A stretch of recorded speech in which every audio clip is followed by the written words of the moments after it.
Ya, terima kasih pemirsa Anda kembali menyaksikan pemberitaan pada hari ini. Dan pemirsa kita akan masuk pada sesi dialog pada pelaksanaan KTT ke-43 ASEAN ini banyak hal yang menarik. Salah satunya adalah bagaimana hal yang dilakukan oleh berbagai pihak untuk bisa mensosialisasikan dan juga menyukseskan dari gelaran KTT ke-43 ASEAN. Dan pemirsa, untuk Anda ketahui juga bahwa Si Asia adalah sebuah media Indonesia yang berada dalam naungan GNFI atau Good News from Indonesia. Dan sebagai salah satu yang digandrungi anak muda di berbagai media sosial, Si Asia memiliki jalan berbeda dari media pada umumnya pemirsa, yakni membahas segala seluk-beluk kehidupan masyarakat ASEAN. Dan tentunya ini juga berkaitan dengan pelaksanaan ASEAN pada tahun 2023 ini, serta kita juga ingin mengetahui nih pemirsa, seperti apa sih perkembangan dari kehidupan di ASEAN. Dan kita untuk membahasnya lebih jauh, pada malam hari ini kita akan berdialog bersama dengan pimpinan redaksi GNFI dan juga siasia.co, ada Bapak Akhyari Hananto. Selamat malam Pak Ari. Selamat malam Mbak Mona, selamat malam pemirsa, apa kabar? Sabar, salam sehat-sehat ya Pak ya? Sehat-sehat, alhamdulillah. Baik, Pak Ari, di dalam momen pelaksanaan KTT ke-43 ASEAN tahun 2023 ini masih banyak sebenarnya masyarakat Indonesia atau bahkan dari generasi muda yang belum sepenuhnya mengetahui sebenarnya apa sih itu yang dimaksud dengan KTT ASEAN dan juga tujuannya apa begitu Pak. Nah, kalau dari sudut pandang Bapak sendiri yang membesarkan GNFI dan juga Si Asia ini, bagaimana menurut Bapak peranan generasi muda dan juga apa yang bisa diberikan oleh generasi muda terhadap pelaksanaan KTT ASEAN dan juga sebaliknya nih Pak Ari? Ya, ini pertanyaan penting ya Mbak Mona. Jadi pada dasarnya kalau kita lihat, kita perlu menyadari betul bahwa tadi yang disampaikan Mbak Mona betul sekali, bahwa anak muda Indonesia terutama generasi Z ya, generasi ya pelajar mahasiswa muda begitu ya, itu memang belum sepenuhnya memahami, jangankan KTT ASEAN ya, bahkan ASEAN sendiri seperti apa itu pun belum sepenuhnya memahami ya. Jadi mungkin kalau kita dari observasi kita melalui media yang selama ini kita besarkan, anak muda kita itu paham, tahu, sadar bahwa ASEAN adalah sebuah lembaga regional dan Indonesia adalah salah satu anggotanya dan salah satu pendirinya gitu kan. Dan kebanyakan anak muda mungkin juga sudah mengenal bahwa Indonesia perlu ikut atau aktif di ASEAN. Tapi mengapa, apa yang didapat dan segala macamnya mungkin tidak sampai ke sana gitu. Nah, kalau kita misalnya posting berita tentang ASEAN, itu kurang banyak gitu yang engage atau yang interaksi. Tapi kalau kita posting tentang Piala AFF gitu kan, atau SEA Games, itu banyak sekali. Artinya memang ada PR besar bagaimana untuk membumikan ASEAN di kalangan anak muda. Mbak Mona, kalau saya nggak tahu Mbak Mona umurnya berapa ya, tapi kalau saya dulu ketika saya masih SMA begitu tahun 90-an, SMP SMA lah 90-an, itu ada program di Asia Tenggara namanya Asia Bagus. Ya, jadi pendekatan ASEAN membumikan ASEAN itu melalui pendekatan budaya, melalui Asia Bagus. Jadi kompetisi penyanyi-penyanyi dari Asia Tenggara berkompetisi siapa yang juara dan segala macamnya. Kalau kita kenal Krisdayanti, itu adalah lulusan Asia Bagus gitu kan. Nah, belum lama ini 2020 itu ada namanya film Raya The Last Dragon. Nah, itu film Hollywood animasi yang mengambil scene atau mengambil identitas ASEAN dari berbagai negara gitu. Nah, rasanya pendekatan ini perlu diaktifkan kembali di ASEAN agar anak muda kita itu makin paham, satu, apa fungsi ASEAN, kemudian dua, apa keuntungan Indonesia ikut ASEAN, ketiga adalah bagaimana ASEAN itu bisa memberikan benefit tidak hanya bagi Indonesia sebagai sebuah entitas negara, tapi juga individual atau warga negara Indonesia bagaimana mendapatkan itu. Terus yang ketiga, yang keempat tentu saja adalah bagaimana agar kalau mereka sudah paham fungsi dan benefitnya, bagaimana agar anak muda itu bisa berkontribusi ke sana. Dan saya rasa saat ini yang bisa dilakukan adalah, yang pertama dilakukan adalah anak muda apa yang bisa dilakukan, yaitu membumikan ASEAN, fungsinya, pencapaian Indonesia sebagai ketua ASEAN, kemudian tantangan-tantangannya dan segala macamnya. Melalui apa? Melalui sesuatu yang mereka gunakan setiap hari, sosial media. Dan ini perlu kita dorong. Nah, itulah kenapa kita membuat si Asia, jadi mengenalkan Indonesia pada Asia Tenggara dan mengenalkan Asia Tenggara pada Indonesia. Kira-kira gitu, Pak Mona. Iya, baik Pak Ari, walaupun saya tidak berada langsung pada era pelaksanaan dari ajang internasional yang bertaraf se-Asia tersebut pada saat Krisdayanti, tapi saya mengikuti juga perkembangannya di media Wow, sosial. Memang dari kegiatan seperti itu anak-anak muda bisa mengetahui bukan hanya Indonesia tapi juga betul, di negara betul, kawasan Asia.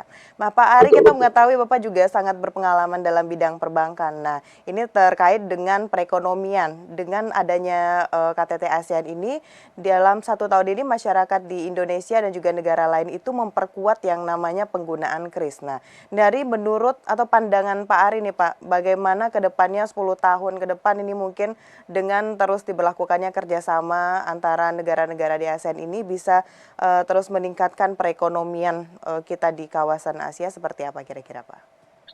Ya, nggak perlu 10 tahun ke depan, Mbak Mona. Hmm, Jadi tahun depan juga, mungkin tahun ini kita sudah sudah ada sudah perubahan. mengalami, iya sudah ada Hmm, perubahan.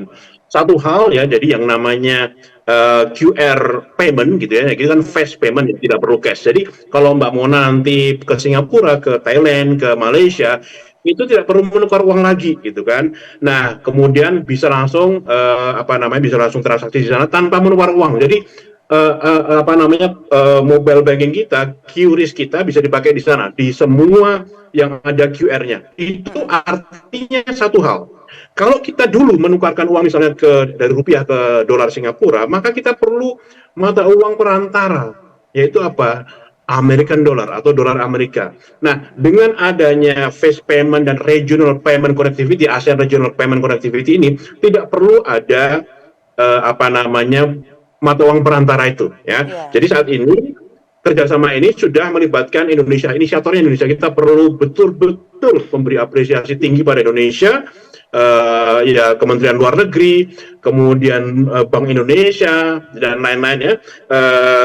Satu ini diinisiasi Indonesia saat ini yang kita bisa menggunakannya di Thailand, di Malaysia segera, Singapura sudah, Vietnam baru gabung 3-4 hari lalu, Brunei mungkin awal tahun depan sudah mulai gabung, kemudian Filipina baru kira-kira Maret April tahun depan. Nah, ini penting sekali. Satu hal ini menunjukkan kepemimpinan Indonesia dalam mempercepat integrasi finansial dalam artian integrasi payment tersebut. Pertama itu Mbak. ya, Kedua, belum lama ini Indonesia, Malaysia, Thailand itu menyepakati ya ada namanya local currency transaction satu, yang kedua local currency settlement. Jadi kalau kita ekspor barang ke Thailand atau kita impor barang dari Thailand, tidak lagi harus menukarkan dalam dolar, di-settle dalam dolar, kemudian baru bisa menjual atau membeli ya. Tapi saat ini kita hanya cukup menggunakan mata uang rupiah dan hmm, mata uang ringgit dengan Malaysia. Ya, ini bersejarah sekali. Dan ini nanti kalau tadi bilang kena 10 tahun ke depan, oke, kita jawab 10 tahun ke depan. Artinya apa? Dalam 10 tahun ke depan dunia akan mengalami satu hal yang sangat berbeda, yaitu maaf saya sampaikan, hmm, makin berkurangnya dominasi dolar Amerika. Ini kondisi geopolitik, geoekonomi dimanapun. Sekarang Brasil dengan China nggak pakai dolar lagi, Arab Saudi dengan China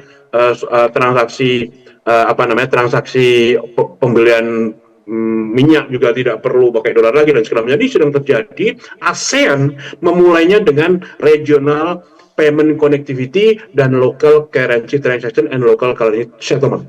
Kita sama sekali tidak tertinggal. Kita betul-betul sedang mengikuti tren namanya geopolitical shift ya di dunia, dan ini tidak lepas dari peran Indonesia sebagai ketua ASEAN, dan kita betul-betul harus memberikan apresiasi tinggi ya kepada keketuaan Indonesia di ASEAN 2023. oke, saya sendiri bisa langsung membayangkan kira-kira seperti apa 10 tahun lagi kawasan ASEAN seperti yang Pak Ari sampaikan tadi ya. Yang penting adalah hal positifnya mempermudah transaksi ekonomi begitu Pak ya dengan kerjasama yang kita lakukan kali ini. Ya, Nah ya, itu ya. mengenai Mempermudah, pertumbuhan, mempermurahkan, mempercepat gitu. ya mempermudah mempercepat. Nah itu dari ekonomi Pak Ari. Kalau kita sekarang mengetahui adanya permasalahan dari Myanmar gitu Pak. Nah, dalam keketuaan Indonesia pada KTT ASEAN ke-43 kali ini, apa yang bisa diberikan oleh Indonesia untuk bisa memberikan kehidupan normal lah begitu Pak untuk masyarakat di Myanmar, Pak Ari? Wah, ini pertanyaan bagus banget, Mbak Mona. Kita melihat dari dua perspektif ya. Yang pertama, ASEAN itu dari dulu ya, itu menganut yang namanya the Asian Way atau cara ASEAN bergerak gitu. Bahkan lagu ASEAN itu namanya the Asian Way dan memang itu karakternya ASEAN. ASEAN Way itu adalah gaya atau pendekatan negara-negara ASEAN dalam menangani masalah ya politik, ekonomi, sosial dan lain-lain di antara negara anggotanya, dan prinsipnya adalah satu, tidak mencampuri, kemudian membangun konsensus. Artinya kita tidak bisa Indonesia harus apa namanya istilahnya apa ya, Indonesia harus tidak setuju gitu pada junta militer Myanmar, nggak bisa itu. Jadi pertama, tidak boleh mencampuri, kedua harus dalam rangka konsensus, artinya kalau kita mau bergerak berbuat sesuatu pada Myanmar, memberikan sesuatu pada Myanmar, itu harus kesepakatan semua negara ASEAN. Ya. Yang ketiga adalah saling menghormati, itu ASEAN Way. Ya. Terus kemudian jangan lupa bahwa dalam rangka krisis Myanmar ini kita sudah menangani 5 points konsensus. Jadi ada 5 konsensus yang disepakati oleh negara-negara ASEAN selain Myanmar ya. Yang pertama, penghentian kekerasan, kedua dialog konstruktif, ya. Ketiga, nanti ada satu utusan ASEAN yang memfasilitasi mediasi antara junta militer dengan Aung San Suu Kyi gitu kan. Kemudian yang keempat adalah memberikan bantuan kemanusiaan, ya. Kemudian yang kelima adalah utusan khusus itu akan mengunjungi Myanmar untuk bertemu dengan semua pihak dan memberikan solusi. Nah, ini adalah usulan Indonesia juga. Ketika ini sudah terjadi, Indonesia sebagai ketua ASEAN ini memonitor, kemudian bertemu dengan berbagai pihak, menjembatani semua hal, dan itu dilaporkan dalam forum-forum internasional seperti misalnya sidang umum PBB dengan pertemuan-pertemuan internasional dan lain-lain. Itu sudah dilakukan Indonesia dan kita juga perlu apresiasi. Nah, memang sampai dengan saat ini Myanmar belum berubah ya sampai seperti itu, sampai ya kasihan juga gitu. Cuman rasanya tidak ada hal lain di luar yang sudah dilakukan Indonesia yang bisa kita lakukan. Ini dalam kerangka dua hal tadi. Yang pertama adalah the Asian Way, yang kedua adalah 5 point konsensus yang sudah disepakati oleh seluruh negara. Dan kita sudah melakukan itu. Baik. Berarti kita memang di sini dibutuhkan juga kerja keras, bukan hanya fisik tapi juga pemikiran bangsa Indonesia untuk bisa memberikan hal yang terbaik juga untuk saudara-saudara kita di belahan dunia lainnya. Pak Ari, untuk dari si Asia ini memiliki kontributor di berbagai negara kawasan ASEAN. Nah, bagaimana ini Pak sejauh ini pendapat dari kontributor ini terhadap persiapan yang dilakukan oleh berbagai negara untuk menyambut gelaran KTT ke-43 tahun 2023 ini Pak Ari? Ya, kita punya kontributor di Thailand, di Malaysia, di Singapura, di Filipina, di Hanoi, ya di Vietnam, dan pada dasarnya sih untuk yang KTT ke-43 ASEAN di Jakarta nanti minggu depan itu memang mereka memahami, tapi pada dasarnya mereka selalu berkomentar sangat positif terhadap bagaimana Indonesia mengorganisir yang menyelenggarakan helatan ini dengan sangat baik ya. Pertama kita perlu pahami bahwa kita sukses sekali menjadi tuan rumah G20 di Bali. Kemudian kita juga sukses sekali menjadi tuan rumah KTT ASEAN ke-42 di Labuan Bajo, ya gitu, viral sekali ketika para pemimpin negara ASEAN berfoto di atas perahu, kemudian perahunya di atas laut, kelihatan Labuan Bajo begitu indahnya, itu juga sangat bagus sekali. Kemudian mereka juga berkomentar bahwa Indonesia infrastrukturnya sudah maju ya, mereka lihat gedung-gedungnya sangat bagus, kemudian airportnya juga sangat bagus, kemudian juga penyelenggaraan sangat rapi, kemudian juga tidak ada apapun hal yang dikomentari negatif. Ya, yang penting itu ya. Dan saya rasa KTT 43 ini ya minggu depan akan dilangsungkan di Jakarta, tidak banyak yang bisa mereka komentari kecuali yang positif, positif, positif, dan Ya. baik bagi Indonesia mampu, dan ini perlu kita apresiasi. Baik, itu yang kita harapkan Pak Arya, selalu ada pandangan, komentar, dan juga perbuatan positif, terutama untuk pelaksanaan gelaran KTT ASEAN. Pak Ari, terima kasih Ya. banyak sudah Terima kasih membuka Mbak Mona. cakrawala pemirsa pada malam hari ini mengenai bagaimana perkembangan di kawasan ASEAN. Dan Pak Ari terus suarakan kepada masyarakat Indonesia bagaimana perkembangan ASEAN melalui berbagai informasi di Si Asia tentunya. Baik, terima kasih Pak Ari, selamat Terima kasih, melanjutkan selamat aktivitas malam Mbak Mona. kembali. Selamat malam. Selamat malam pemirsa.